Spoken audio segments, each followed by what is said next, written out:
Welcome to 5 for 5, the podcast where you get to hear the stories of the players, coaches, and people who made history at Arkansas State with 5 head coaches in 5 years. We won championships, set records, and took the Red Wolves to a new level. We proved there's more than one way to win. The only thing that stayed the same was Adidas, Ron Carroll, and the 10 stubborn men who refused to leave. Join us as we look behind the scenes and explore this football journey. Now, here's your host, Kenny Rainmaker Rain. Hi, I'm your host, Kenny Rains, and today we have our first ever guest to the 5 for 5 podcast, my good friend, Phillip Butterfield. How's it going, Phillip? I'm great, man. How are you? Doing really well. Just got set up now, and we finally worked through our little issues. And so, man, here we are. Talked about it for a little bit and finally getting going. So, man, I think just a little bit of background about you. Obviously, one of the most interesting things is we've been playing football together for close to a decade, almost. Longer than that.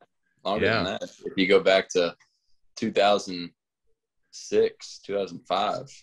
So almost 15 years.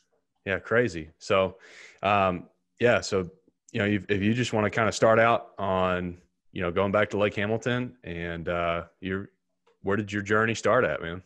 Yeah. Well, I'm from Hot Springs, just like my good friend Kenny Rains. Went to Lake Hamilton High School, right in the beautiful city of Piercy, Arkansas, which is right outside of Hot Springs. That ended up having a decent high school career and had some great teammates like yourself, and ended up doing pretty well as a team. And a few of us were able to get a couple college scholarship offers, and I ended up taking myself up to Jonesboro and going to Arkansas State. I'm very blessed for that time as well. Yeah, so let's go back and let's take a look at high school first.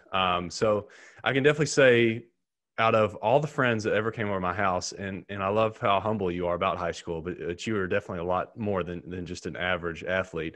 Every time you came over my house, my mom would say, "Oh, you got to get a picture with Phillip. He's going to be famous someday." And so we always get a picture together. And it's funny stuff. But I mean, man, you were stud in high school. You stud all the way back in junior high. I remember I was not very good in junior high at all. Barely started, and fighting for any playing time whatsoever, let alone a starting position in 10th grade.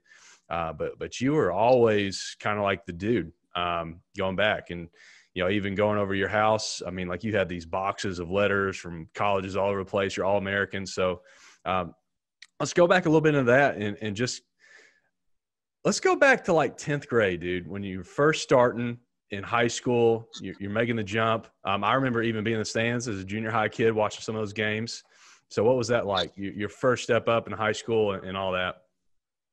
We were fortunate to have a coach like Jerry Clay, who was at Lake Hamilton for, I guess, about 30 years. And he was a very successful coach. But whenever I got to high school in Arkansas, 10th grade is kind of your first year that you can play high school ball. But for us in our class, we were pretty young overall on the team. We didn't have a ton of seniors out on the team. We had some juniors, but overall it was a pretty young team, sophomores and juniors. And whenever we did have that chance, we had a really successful junior high team, and we had a lot of close friends. But whenever we did get to the high school stage, a lot of us were starting, and I guess probably half the team, half the starters were sophomores. And that really carried forward for us going and through our junior year and senior year. And I think that really helped our success down the road with us starting so soon. Yeah. Yeah, I just started listening to a really good book again by Malcolm Gladwell called Outliers, and it talks about the significance of like getting 10,000 hours in, and essentially that's kind of like getting your reps, and you definitely got a lot, and that proved to help out a lot. So we go to junior year, and your junior year, and we end up going to the state playoffs, make it all the way state championship. And dude, we would have 2 state championship rings had it not been for one play where you got slobber knocked on an illegal hit. Man, so I just remember, like, I wasn't even a Christian then, and just like how hard you got hit and you stayed down. I was praying for you on the sideline, dude. It was pretty bad. So, we had that. If you want to talk about like that state championship, if you remember any of it at all, what's your thoughts? Yeah, so going into that year is 2007, and majority of the team that was coming back were already starters from the previous year. So we had a lot of camaraderie, a lot of familiarity with the entire team. We're very fortunate for that. Same coaching staff. So we actually started out the season, as you might recall, 12-0. We went undefeated until the state title game. Yep. We were facing it. We had already played in the regular season, and we ended up falling short. I did get injured in the second quarter. Took a little concussion. Yeah, you did. Don't really recall anything because I wasn't conscious, but that's part of the game, and it was unfortunate. I would have loved to win 2 state titles, but at the same time, that's part of it, and I think it really fueled us for the next year. It definitely did. I remember that off season with Coach Mack. I know for me, I went from being, like 6'1", 215-pound tackle to 6'4", 250-pound tight end. So that made a significant difference. Also defensive end. So yeah, that next year, man, it didn't start out real hot. We lose to Texarkana, Texas, and definitely the dreams of another undefeated season ended really quickly between them and PA. But then, we really kind of battled back. What's like some memorable moments for you your senior year? Yeah.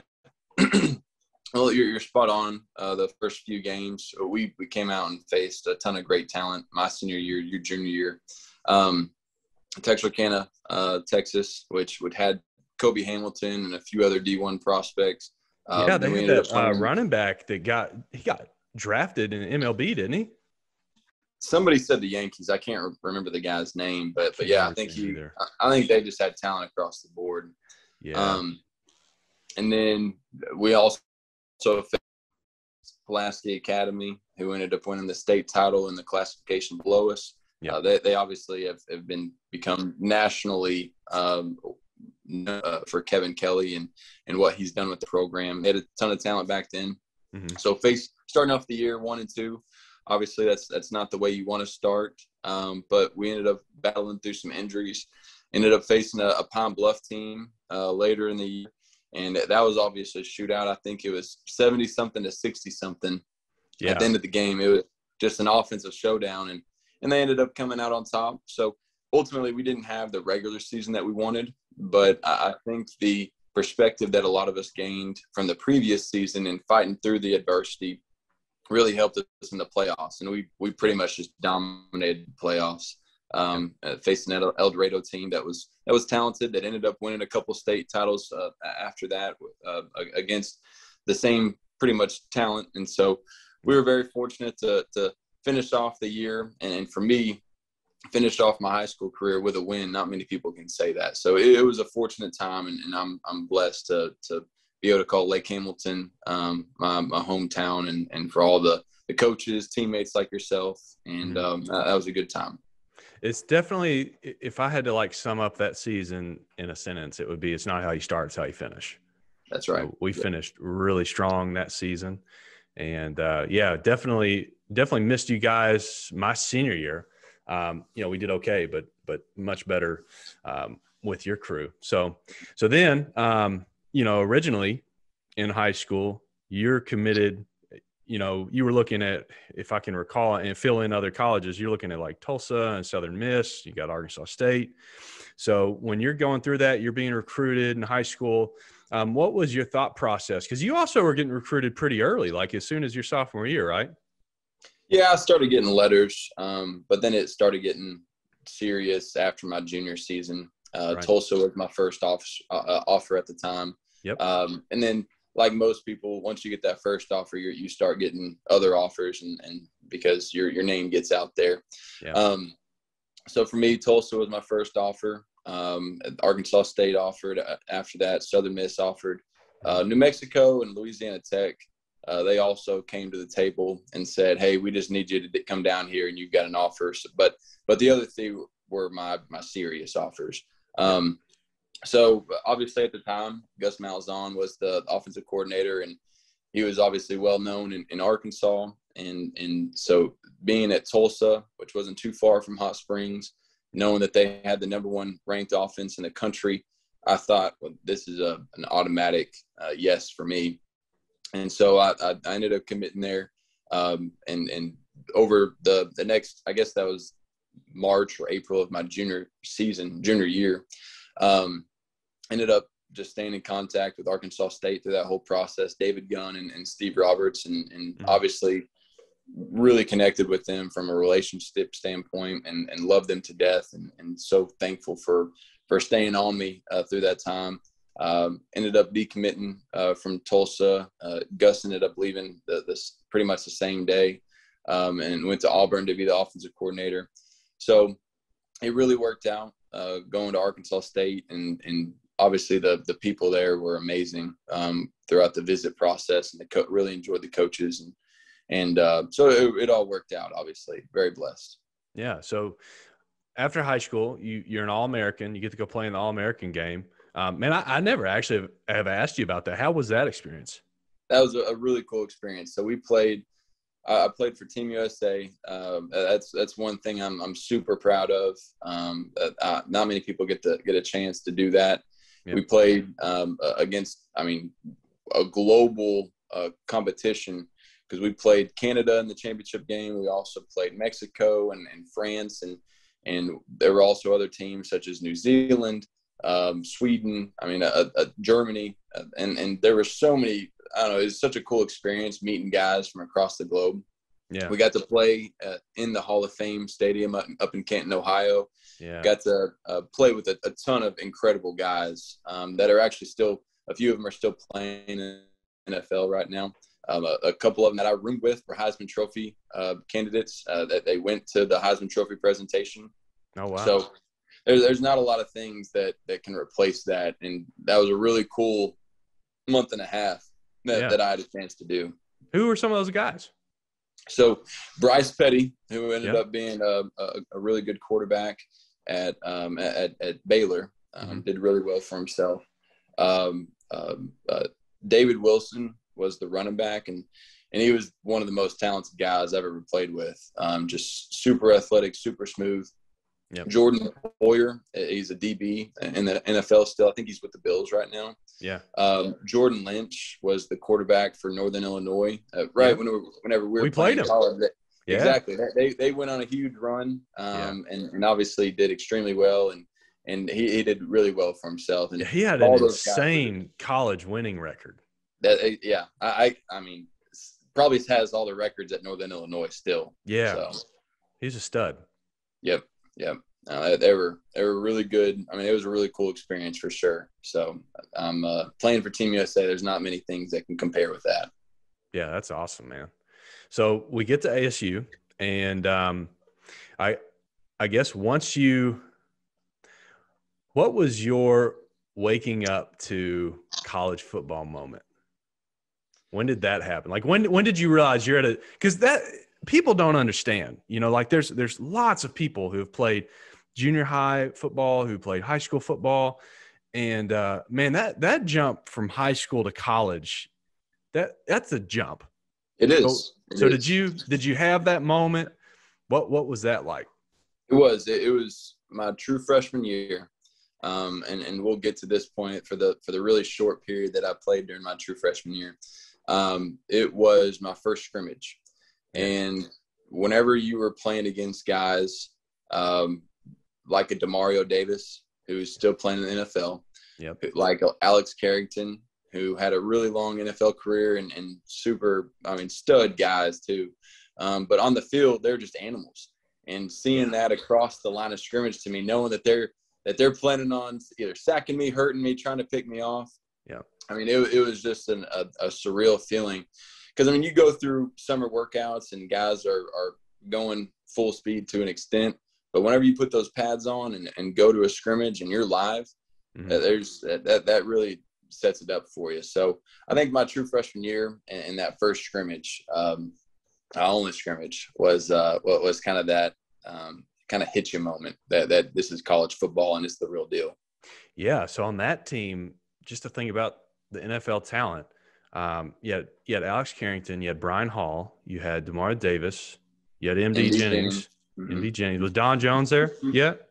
Yes, he was playing. This is before he left and then came back. Right. That's right. Yeah. That's okay. Right. So Don Jones, another NFL guy. So and then Kelsey McRae, he was there? Yep, he was there as well. Dude, that's a lot of NFL talent on one. Majority of the defensive side. I think all those guys are defensive players. So you're spot on. Yeah, I mean that's a lot, man. Alex Carrington, that's a man beast right there for sure. Yeah. So seeing a guy that's 6'6", 300 pounds and quicker than myself, that can pretty much bench press 3 of me. That kind of sets you up to say, hey, I really need to kick it into gear here. So. Yeah, I'm glad he was gone before my true freshman year. That would have been tough facing him across the line of scrimmage. Yeah, for sure, man. So you have the first scrimmage, and then your freshman year, you get hurt, right? I did get hurt. Yep. Which was kind of a weak thing to do, but we were just in drills. It was actually the day after that first scrimmage. Yeah, and I was doing some cuts. And ended up just tearing a meniscus. My knee locked up. I didn't really know what it was.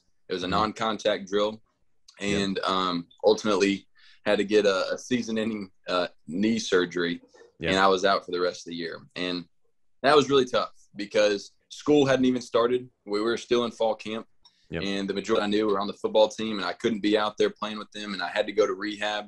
And so it was honestly kind of a depressing time, because I didn't know anybody. I had to be carried around the campus on the handicap golf cart. And so people were staring at me, and I didn't know anybody, and I didn't really have a ton of friends at the time. So it was a tough time. But that rehab process was for sure. And I was doing my hardest to get back on the field and go from there.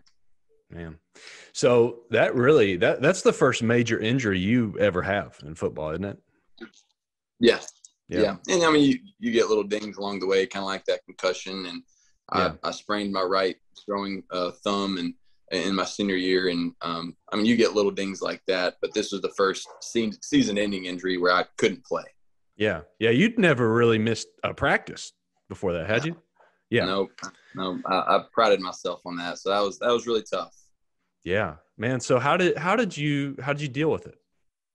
Well, like a lot of guys, you really, if you put all that time and effort into being a football player, whether you're the quarterback, or the kicker, the wide receiver, tight end, you really find your identity in that. And I really struggled not having that for a long time. I mean, for even coming into your freshman year, majority of guys are the studs in high school. You're the best of the best, and then you come and you're kind of the peons at the college level at first, and then to be injured during that time and not get the reps that I'm used to getting, not getting practice, not able to work out and get bigger, faster, stronger. I was just kind of starting from the bottom and relearning how to walk, and so that was a tough time. You obviously get thoughts of, do you really want this? Do you really want to be here? And I had those, and I'm not ashamed to admit that, because it was a tough time. And I know everybody else goes through it as well.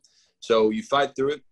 Obviously, I had a really good support system. I had great, incredible family, some really good friends during that time, and just had the motivation of coming back for that spring, knowing that I wanted to compete for the starting job. Yeah, so Corey Leonard was there your true freshman year, right? Yeah, he was. I mean, all conference player of the year. That was the guy that hosted me, him and Derek Lawson, on my official visit. So got to know them really well, and think the world of Corey. He's obviously done extremely well for himself post football. Yeah. So, learning from him, my freshman year, just kind of watching on the sidelines, doing the best I could was what I did. But wish I could have gotten reps there with him and traveled with the team and whatnot. But that wasn't part of the plan. Yep. So, okay. So we get done with freshman season. Did you immediately also start studying business? Like you knew you were going to do that from the very beginning? No, I did not, honestly. And this is kind of going into your big theme of this podcast. I thought I wanted to go into coaching. I thought, yeah, listen, this is what I know. This is what I'm good at. I know I can coach other people. So I want to get into coaching. So I was just going to get a kinesiology degree and just make sure that I understand the fundamentals of the physicality of everything. But Corey Leonard, as you mentioned, he was actually a finance major, plus got his MBA all at the same time while he was playing, and taught me a little bit about the stock market at the time. And so we talked stocks. And so I actually, because of him, I actually pursued the finance route. And that's cool, that's something. It is. And I've told him that once before, but I need to keep reminding him that I'm thankful for his kind of push towards the finance route for that. So no, I ended up really taking on the business studies, I guess the tail end of my freshman year. Okay. So make the switch. So also you're recovering from meniscus, which at least isn't a horribly long recovery. So are you able to practice in the spring? Yeah. So I got cleared about 6 months post-op. So I got cleared, I guess, January, February but right before spring ball. So crazy time. Right after my freshman year, that we had our quarterback coach, Doug Roos. Think the world of him. He's obviously done very well for himself in coaching as well. And so he actually got let go after my freshman year. And so that's one guy that I signed on with. And so come to play. And I mean, I had, and talk about 5 head coaches in 5 years. I actually had 6 quarterback coaches in 5 years during my time. Yeah, you did. So it was quite the experience. But Clay Helton is a name that a lot of people are going to recall. And obviously he's doing well for himself over at Southern California, USC. Yep. So he came over from Memphis, and he was there for all of 2 months. And then Lane Kiffin went from Tennessee over to USC and took Clay Helton with him to be his offensive coordinator. Yep. So I was 2 offensive coordinators, 2 quarterback coaches in a matter of 7 months. And lo and behold, we get Hugh Freeze hired on from San Jose State. And a lot of people forget that's how it happened. But that's really kind of the turning point of the I guess the quarterback turnover was whenever he got hired on. Yeah, and a lot of people don't know that Coach Freeze was at San Jose State for 20 minutes. And, that's exactly. He basically pulled a Clay Helton is what he did. Dude, he didn't even do that. I was listening to Coach Siski has got a podcast now, and I was listening to him, and apparently, like, Coach Freeze, he just like got an apartment there and is just like, I don't have a yard. I can't pee off my back porch. And so Coach Roberts hit him up, and Coach Freeze was pretty excited to get out of California. I don't blame him. I go to California for work. It's great to visit, but man, I mean, even back then he was saying he's paying $4,000 a month just for rent for an apartment. I mean, it's just – San Jose State's a beautiful campus. I normally get to go out there once a year for a trade show. And but, yeah, man, that's an expensive place to live. It is. And especially – he was coming – go ahead. I was going to say, dude, for how much coaches were making back then. I mean, even 10 years ago, they're getting paid crazy money now, but it wasn't really like that for these mid-level D1s like A-State back 10 years ago, like Coach Roberts, I think was like maybe $130,000, which, I mean, don't get me wrong, that's a good job, but compared to, I think head coaching job now at A-State's probably paying close to $1 million, let alone if you're, like Brian Harsin now making over $20 million at Auburn. It's wild how much more money there is in college football just in the last 10 years. Yeah, I don't recall what their exact salaries are, but obviously the funding has changed quite a bit. And obviously winning does that. The success of the program brought a lot more fans and sponsors and donors to the table. So we've been fortunate really over the last decade for funding. And that's the biggest thing. That's the biggest challenge in my opinion, for a lot of schools. But you look at the facilities that Arkansas State has now, and I've toured other SEC campuses, and they really compete right there with them. Outside of the size of our stadium, just the quality of our facilities are top notch, second to none in the entire country, in my view. Yeah, no, I mean, really, and we'll get to it in a minute, where we really hit that turning point. You know, I think Terry Mahajer took us to a whole nother level when he came in, as far as the funding goes and the facilities, but we're not there yet. So Coach Freeze comes in, and Spring moves in, Corey Leonard's out. So we got a battle now for the starting QB job, and we've got you and Ryan Applin. So what's going on in that spring and going into that fall camp? The only thing I'll just say real quick is I remember coming up that spring for an official visit and watching Tim Starson punch Keanu Prater in the face and knock him out in practice. And I was like, oh, man, these are some big boys up here. Yeah, they weren't playing around that day. No. Well, so Corey Leonard got hurt the last few games of my freshman year, and so he tore his ACL. So App was actually starting for a few games in the 2009 season. Oh, I didn't even know that. Mm-hmm. Okay. And so going forward to the spring, App had shoulder surgery, and so he was actually out that entire spring. Yeah. And so it was me and a couple of the guys in the spring, but obviously then we're going to name a starter until fall camp rolled around. Yeah. So I was very fortunate for that, but for the 2 months from January and February, I was studying like crazy on Clay Helton's offense, right? Yep. And then he leaves, and so Hugh Freeze comes in, and we implement a brand new offense in a matter of 2 weeks, right before we start competing against our defense. And so there was a learning curve there, obviously. And this was really my first time to get real reps outside of one scrimmage in the fall. So in my first playing time here, I guess in about 8 months.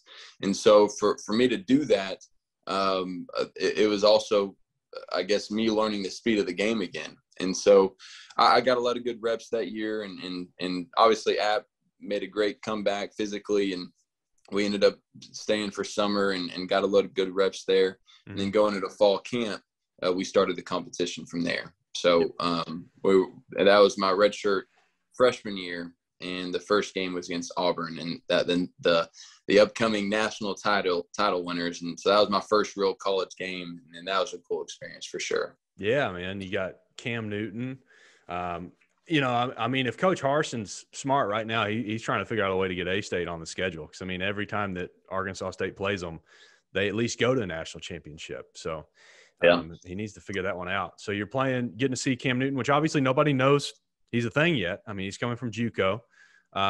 So really, I don't think going into that game, you know, granted, I wasn't on travel squad. I redshirted that year, so I'm not even watching film on Auburn. But really, we didn't even – obviously, they're Auburn. Don't get me wrong. But nobody has a clue that they're going to be like national champions or any of that, right? No. And obviously, not a lot of people knew who Cam Newton was at the time. That was kind of his coming out party because he had just transferred from junior college. Yep. So that fall camp, App got the nod. Obviously, he did a great job. But then Coach Freeze said, hey, you're going to get some playing time. And honestly, that whole freshman season, I got playing time in each game, basically. And I got some mop-up duty in that Auburn game. And I had a decent little game, third and fourth quarter. But it was a cool experience playing in Jordan-Hare in front of 80 to 90,000 fans that wanted you to lose. And so that was a really cool experience for my first game and really what you dream about as a kid wanting to go and play college football. Yeah, that's an awesome crowd to play for. Definitely my favorite game of my college career was my junior year. The gray jersey over there playing Auburn, man, that was top notch. Awesome fans to play in front of. And definitely one of those things, if you dream of playing in college football, playing at SEC Stadium is one of the best experiences you'll ever have. So I agree. Yeah. So freshman year, though, one of the memorable moments that I had of you is top 10. So you made ESPN top 10. Give me a walk through that play, man. I don't want to give it away. I'll go for it. Yeah. Well, so Coach Freeze during that season, he found a way to get me in games, and I actually became kind of a running quarterback, not the speed demon, but more of a in between the tackles kind of runner. And so he put me in running situations, third down and short, and I actually caught a couple passes that year as kind of a wide receiver. So they were setting all that up, and ultimately had a double pass where Ryan was at quarterback. He tossed it over to me, and then on the other side of the field, you had Dwayne Frampton going down the sideline. It was wide open, and ultimately it was a weeknight game, so we didn't have a ton of competition for highlights that night. You didn't have to mention that. I don't mind. It's okay.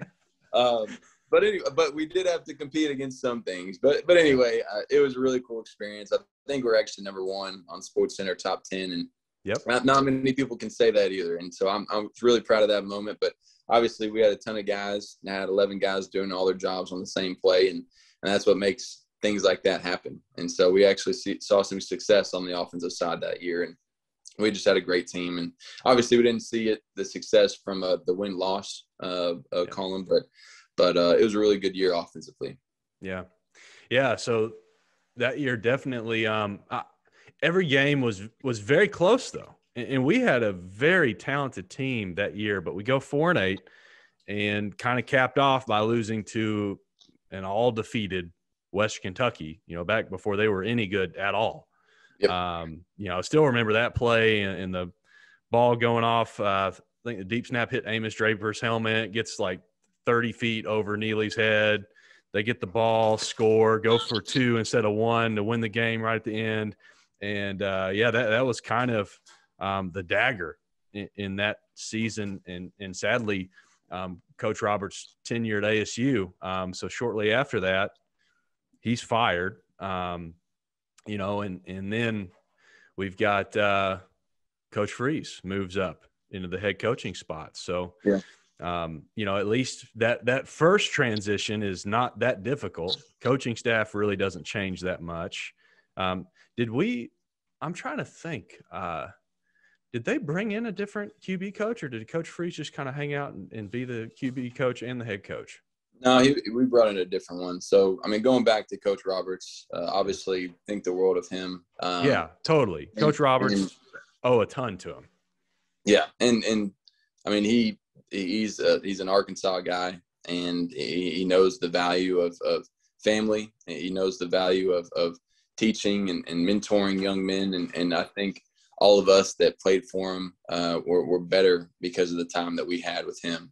So very fortunate for that time. And so that was really tough. Obviously, you sign with a guy, and he ends up being let go. And unfortunately, that's part of the business. You see so much turnover in the college football coaching world. It's really just hard to recognize what those individuals and their families go through. Yeah. So it's a business for sure. It is a business. Unfortunately, it's a cutthroat business, and it's a win now business. And that's part of it. Unfortunately, especially whenever you're bringing big dollars to the table, people want results now. Yeah. So Coach Freeze comes in, head coach, and that there was, as far as talent that Coach Freeze immediately brought in, there really was not a huge difference in that first year in the talent, but there was a huge difference in the culture, I think, because that was really I always like to say that Coach Roberts got all the chess pieces on the board. You think about the job that he had, taking us from FCS to FBS, and that's really difficult. And people forget what he brought ASU from to where he got it to. And he really set the foundation for the rest of these guys. And the rest of these guys ought to give Coach Roberts at least a little bit of a commission from the checks that they got to cash in, but we talk about that later. Mm-hmm. So anyway, what really stood out to you that was so different? Because we were significantly different that next year than what we were my freshman season. Yeah. So, your freshman year, my redshirt freshman year, we still had a really good offense. We were putting up points, putting up a ton of yards, and we were doing well offensively. And so we kept the majority of those guys that following season. But I guess you kind of got some fresh looks on the defensive side. Dave Womack, who ended up going over to Ole Miss with Hugh Freeze afterwards. He's a legendary guy in the coaching world. And ultimately our linebackers coach was Tom Allen, and now he's the head coach in Indiana.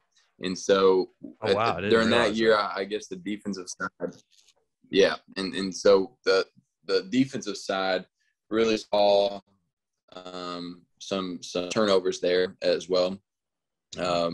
Turnover in the coaching ranks, and Freeze brought in his guys, and to kind of go back to your question about a quarterback coach, there's a guy named Hurd, legendary wide receiver at Ole Miss now, and he was our quarterback coach. That's right. He was a wide receiver, and so he was obviously knew the game and knew Coach Freeze's offense, but we were kind of going through a learning curve together with him, but fortunately Coach Hurd was just a great guy, hard worker, and he's seeing success now over at Indiana with Coach Allen. So it's how it's all connected. But really putting my time with Coach Hurd, and obviously Coach Freeze, he was still very involved with the offense and the quarterbacks. He was basically there every day, but Coach Hurd was the quarterbacks coach that year. Yeah, whenever I think about the 5 head coaches that I had, Coach Roberts, I think, was really the only one that was, I would say, more of like a defensive-minded head coach, whereas, Freeze, Malzahn, Harsin, and Anderson are all really offensive guys, very, very hands-on with the plays that get called, and, have offensive coordinators, but very much still wanting to drive quite a bit on the play calls. So,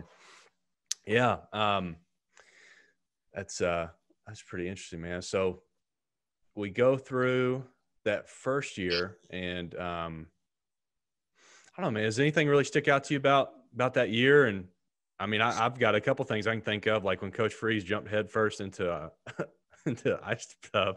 Mm-hmm. No, that was really cool. I mean, it was a cool experience. Obviously, every coach has their different philosophies. So for me personally, it was a year of being second string to App. Obviously, he was an all-conference player that year and saw a lot of success.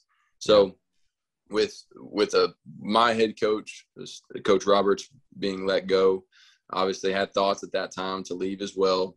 So I had that communication with Coach Freeze and talking about the next steps. And he said it was going to be an open game, open competition. So I ended up sticking around. But one thing that you might be familiar with, one guy that you actually signed with, Bo Wallace.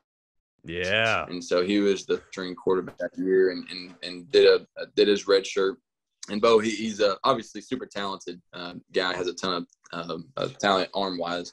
But he ended up leaving, going junior college that year. So it was kind of just me and App in the spring and going into fall camp.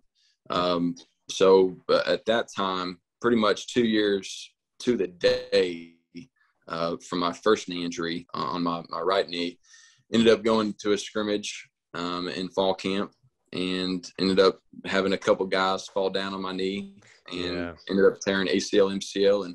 And so I missed that next season as well. So missed my true freshman and then my redshirt sophomore year. Yeah, boy, that was a brutal knee injury too, man. So, and I know that had to be, and just being there with you, man, my heart was so broken for you. So, you had the second knee injury. What's going through your head after that? Well, at that point, I really considered, do I really want to play football anymore? And just because relearning how to walk, and I seriously did. I was very fortunate to have a great medical team over at St. Bernard's with Jeremy Swim and Dr. Gwynn, Spencer Gwynn, and then the rehab team with Andy Shatley, Chris Coates, and Josh Roberts, and they're very, very involved with the team and their long-term injuries. Obviously, Ron Carroll takes care of a lot of the guys on the short term and little dings, but had to go to rehab with those guys. And so I really tried to figure out, well, is this still something I want to do? Is this, you're putting a lot of time and effort into this. You still can't have a ton of a social life and then throw rehab on top of that. Is it something I wanted to do? But fortunately, like I said, I had a great support system. I prayed about it a lot, and had a feeling that God still had something in store for me there. And so and you were talking about our faith at some point. And so I really struggled with my faith because, like I said earlier, a lot of guys on the football field, you find your identity through the game and through your success there. And I didn't even get a chance to show success, even if I had a chance to do it. And so that was really tough because growing up, you're kind of known as the athlete, you're known as the big shot, and then you kind of fall face first injury wise, and it just hurts personally. But I ultimately knew that God was still putting me through something like that for a reason. I don't think it caused the injuries, but I think it happened for a reason. So I'm thankful for that, and obviously the grind and the persistence that I got from that. Yeah.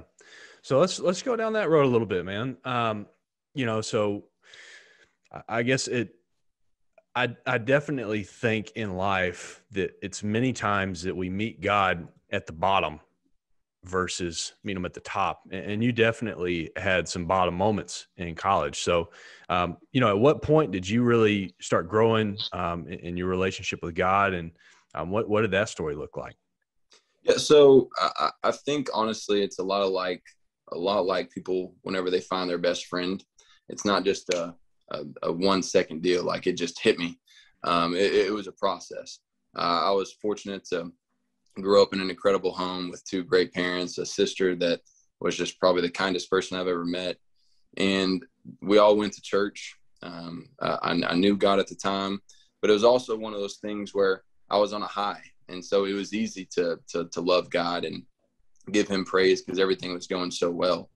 But kind of like you said earlier, whenever you hit those pitfalls, you kind of have to find yourself and know what's your purpose. And so I ended up finding out that there's more of me than just football. I was more than just a football player. I had a greater purpose than throwing a ball down the field or running for a touchdown, whatever that may be. And so that was a process. It wasn't just a one-time thing. Fortunately, I had campus outreach, which you and I were very involved with on campus, a ministry on campus. And so very fortunate for that time and all the guys and girls that were involved with that. It kept me out of trouble a little bit. Ultimately, whenever I faced that, you try to find security in other things and happiness in other things, but you never really find any satisfaction in that. So I was very fortunate to stay involved with campus outreach during that time, and ultimately continue to find my faith in that. Yeah, that's awesome, man. So you come back from the second knee injury, you continue to play football. We have a really good year that year. I mean, I even got to play a lot of garbage minutes. I played in just about every game, man. We just beat the brakes off everybody that year. We were really rolling once we got into conference. So we go undefeated in conference, and then ultimately make it to GoDaddy Bowl and meet your old buddy Jordan Lynch. And Jordan or John Lynch? Jordan Lynch. Yeah, gets smoked. So so then after that, hold up. So are we still talking about the 2011 season whenever I was injured? Yeah. So I was out that entire season. I think we played another team that first year, didn't we? We didn't play Northern Illinois that first year, did we? First GoDaddy Bowl is Northern Illinois. Okay. Yeah. Mm-hmm. Yeah, you're right. And the next year they played in the Orange Bowl. That's right. Yeah. Because Framp got hurt that game. That was one of the big things I remember about that one. So anyway, though, we get the news, though, that Coach Freeze is moving on to Ole Miss. Yep. And, everybody's real torn up about that one. And but then also Dean Lee's out as athletic director. So we get a new AD. We get Terry Mahajer, former player at A-State. Shout out to Terry Mahajer, great guy. And then, apparently we need to find out the guy's name, but I've got a picture of it. The guy that gave his right arm to get Gus Malzahn to Arkansas State. I know the guy. His name's Matt Hubbard. He was a really good guy. He lives up in Northwest Arkansas. Shout out to Matt Hubbard. He should have got him to sign for some years, more than just 1 year for the right arm. I don't know if he wanted like the left for the second year or what, but So we get Malzahn. I don't know about you, but I remember just being completely shocked that we got Malzahn. That like we got, especially coming off the national championship and everything. That was really like shocking. So yeah. So anyway, no, you're spot on, because like you said, 2 years before they just won the national title, and he was the OC at the time. They had the Heisman Trophy candidate. Yeah. So a guy in that position, and obviously Arkansas State, we think the world of it, but we really thought he's not a guy that's going to take a group of 5 job. I thought he was going to do a Power 5 job. But ultimately we were very blessed to have Gus Malzahn come to ASU and bring his staff. And obviously we saw success that year as well. Yeah. So Malzahn comes in, and somebody you're pretty familiar with from Tulsa days. So we move in, and we've got Applin, we've got you, we've got Freddie Knighton. I mean, pretty competitive group. You know, obviously Applin's coming off a really good year. And I remember that was the first year that I started to realize that college football as a player is also a business. Mm-hmm. You know, like Freeze was really family, and Gus Malzahn is great. Don't get me wrong. I mean, he is a fantastic football coach, but he is very much the business. Like, he is just about working. I would say out of all the head coaches, I think he probably outworks anybody. Yeah. Has an incredible work ethic and expects that. He knows, that's for sure. Yes. And expects that out of all the coaches, all the players. So that was certainly almost like a 180 from Freeze. Mm-hmm. But what's so interesting, though, and I think it's fascinating about all these guys, is they all have significantly different philosophies, but we do really well with all of them. So moving into that Malzahn season, that spring, man, Coach Russell, really great strength conditioning coach. I think he's at Mizzou right now, if I'm correct. Who knows, man? By the time somebody watches this, I mean, it's just like all these somewhere else. Yeah, over 50-something coaches. I mean, you just put them all in a bag, shake them up, and see where they end up by the time you actually end up watching this. But yeah. It's like throwing darts on the board for some of them. Yeah, but you're spot on, Coach Russell. Obviously, we're very lucky to have John, obviously the strength coach before that, but and he was a legend in the strength and conditioning world.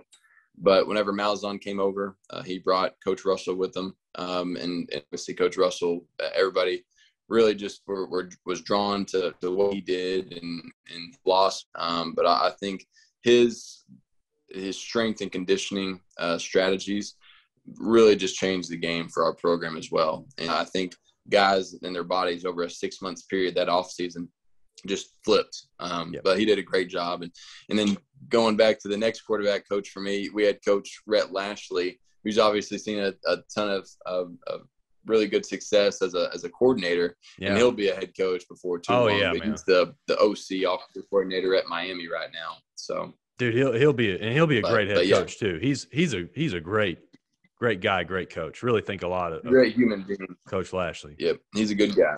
Yeah, he's a good guy. Yeah. So, man, that really, for me at least, was kind of my first opportunity. So I really remember a lot about that Malzahn season, and even that spring. Like I remember we really got pushed hard, which I think kind of also helped set us up to do really well that next season. Like I remember Josh Jarbo was a purple people eater. Had they used to give out the orange jerseys to the people who were like the underachievers, the people that wouldn't work hard. Man. Yeah, unfortunately we had a couple of those. We had a few of those.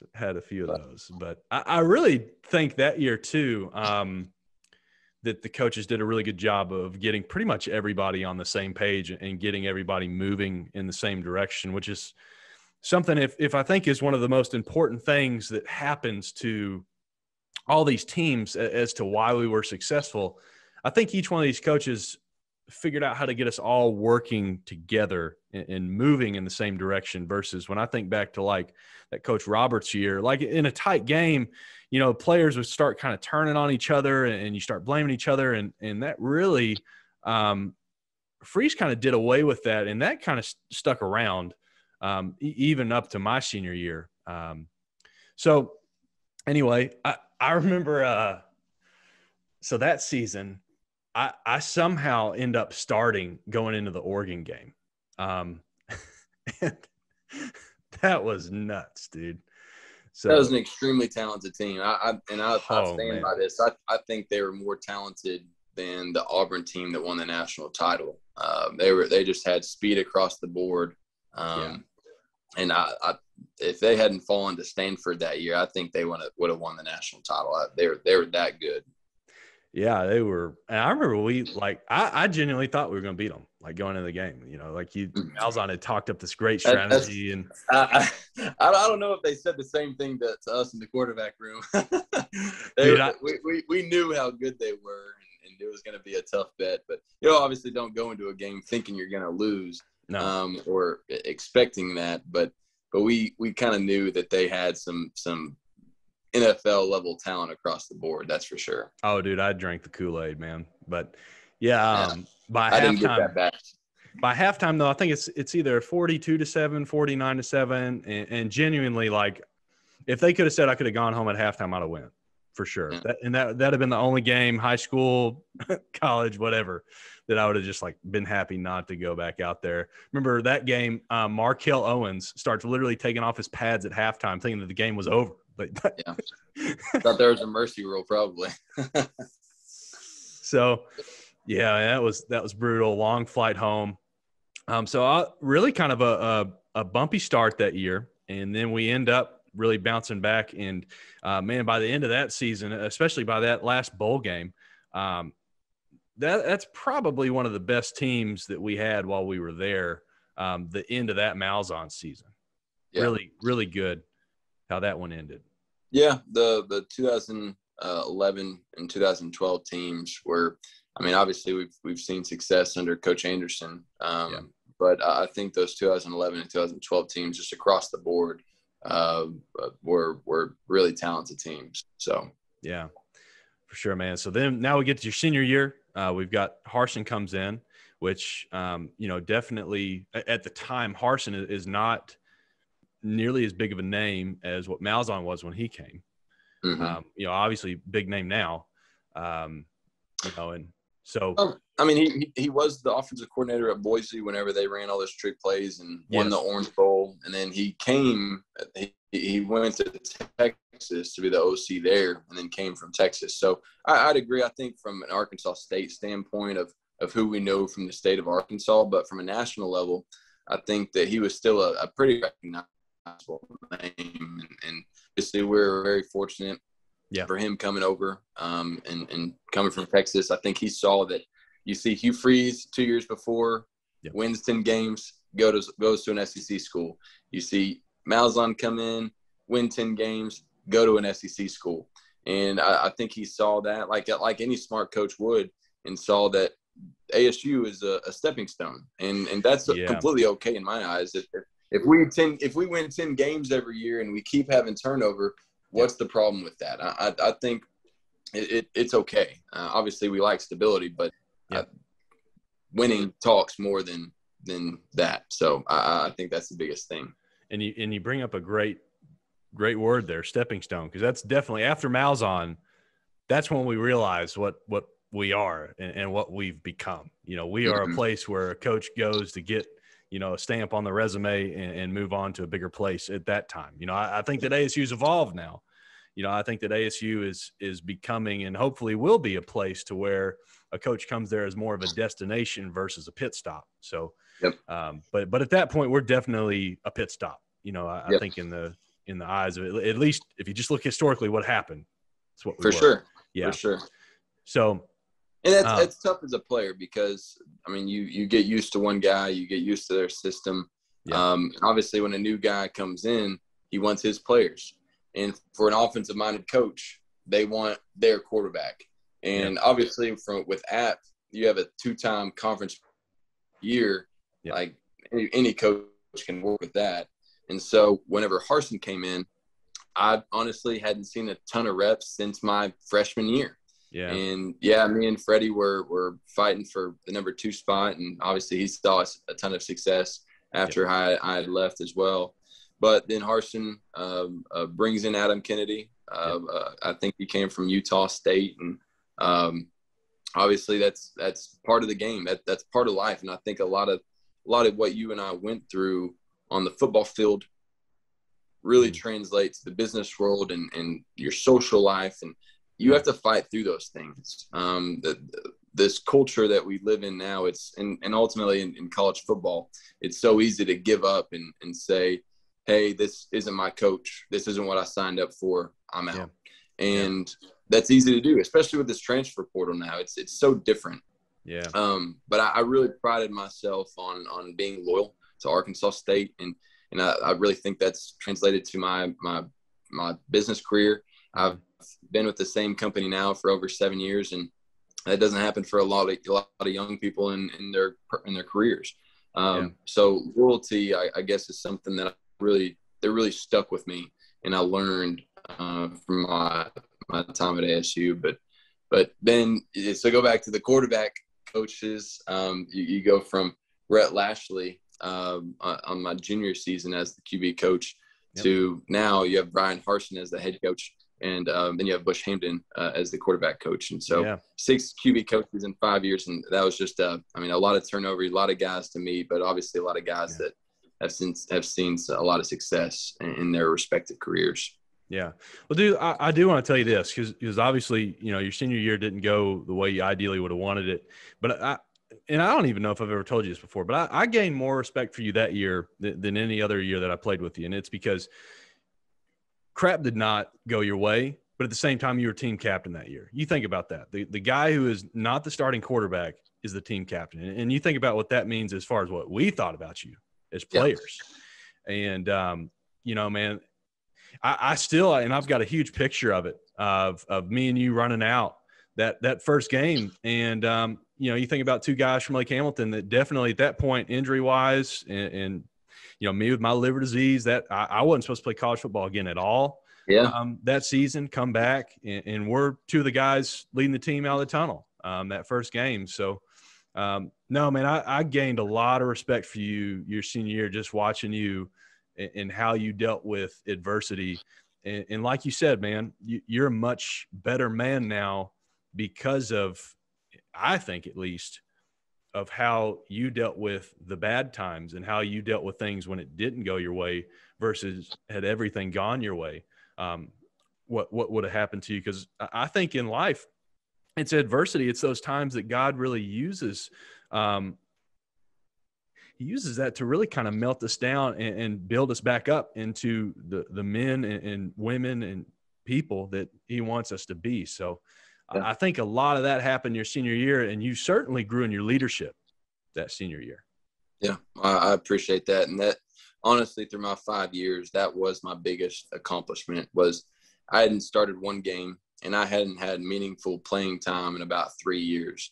And my senior year, like you said, to be voted by your teammates as a team captain, that meant a lot. And ultimately, that was something that, you don't really think about, and you don't really know what your other teammates think about you until that happened. And that really meant a lot. And obviously playing time dwindled even more my senior year. And ultimately being the 3rd string guy, or second / 3rd string, whatever.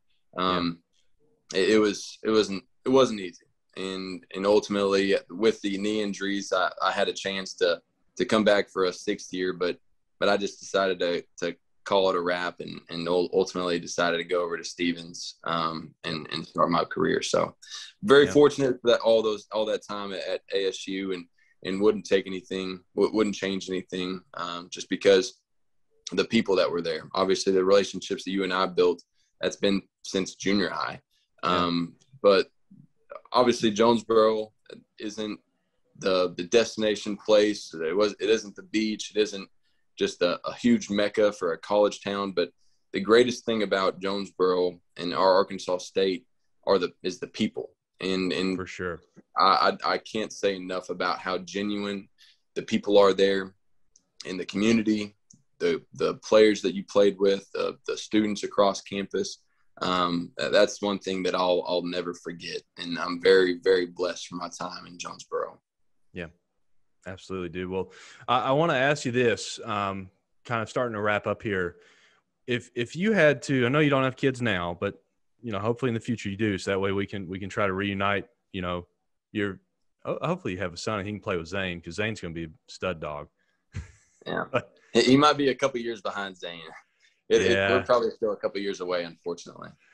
So let me just ask you this though: if you had to, out of all the lessons that you learned those 5 years, what do you feel like if you had to pick one, or you could pick more than one, but at least one, what would you try to teach your kids based off what you learned? Yeah, obviously the knee injuries, a coaching staff change pretty much every 9 months. That was not easy. And ultimately you're going to face those things in life, whether you lose your job, whether you get a new boss, whether somebody in the family gets sick. There's always going to be something that you're going to face in life. But you got to know there's a plan, but you got to also know that it's not just going to happen for you. You have to go out there, you have to work your butt off for what you want. But you have to have a goal in mind, and kind of like a lot of people say, if you don't have a goal, you're just kind of walking in limbo. You don't have anywhere to go, so you're not really going to accomplish what you want.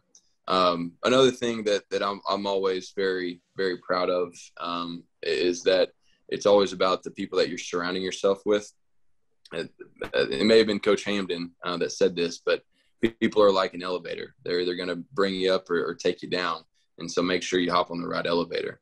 And I truly believe that. And that's why that's why I'm always drawn to you as a person. You're so genuine. You care about your family. You care about your friends.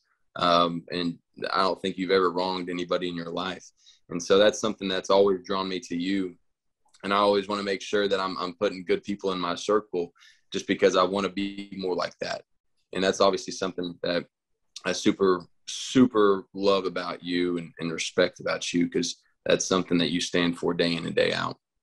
That means a lot, man. It really does. I appreciate it. And you've been a great friend. I mean, I think both of us have been able to be there for each other through the ups and through the downs. And I think that's what real friends do.